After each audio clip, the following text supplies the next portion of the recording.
Morning guys, dito tayo ngayon sa Emmanuel Resort dito sa may Solo, Balingasag, Misamis Oriental. Tingnan nyo guys, napakaganda ng tanawin nila oh. Napakaganda. At saka ang lamig ng tubig dito. Napakalamig ng tubig. Tingnan nyo, ang ganda ng view nila. Napakaganda talaga. Ayan oh. Napakaganda talaga guys. Yung bulaklak na ano, yung dito sa amin tinatawag na kutsaritas, ginawa nilang ano, yung pangalan ng resort nila. Ang ganda talaga. Emmanuel Spring Resort. So, ang ganda ng resort nila. Kaganda. Ayan, oh. Na formang, ano, as resort, Spring Resort, Emmanuel Spring Resort. Ayan oh, ganda talaga guys.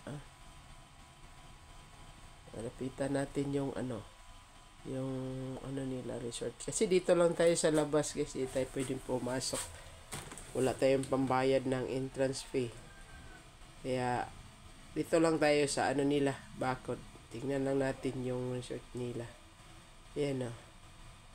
Pakalinaw din ng tubig. Tsaka tingnan mo, mayroon silang globe. Nasa taas. Yung pinaka logo nila. Yan, ang ganda. Pwede tayo mag-visit dito guys. Malapit lang to dito sa ano. Kaya lang pabukid yung ano natin. Puntang bundok. Ang ganda ng ano nila. Ayan oh. Kaya lang, pasensya niyo guys, hindi ka agad anong marunong mag ano, wala pa kasi akong gamit sa wala akong camera, kaya yung ginagamit ko cellphone, medyo ano pa kasi ang cellphone ko is walang stick. Ayan, Emmanuel Resort. Ganda. 50 lang yung entrance dito guys.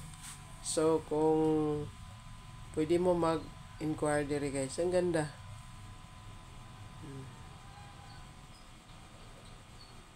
Emmanuel Spring Resort. Ganda. Guys, ganda ng bulaklak nila guys. Resort.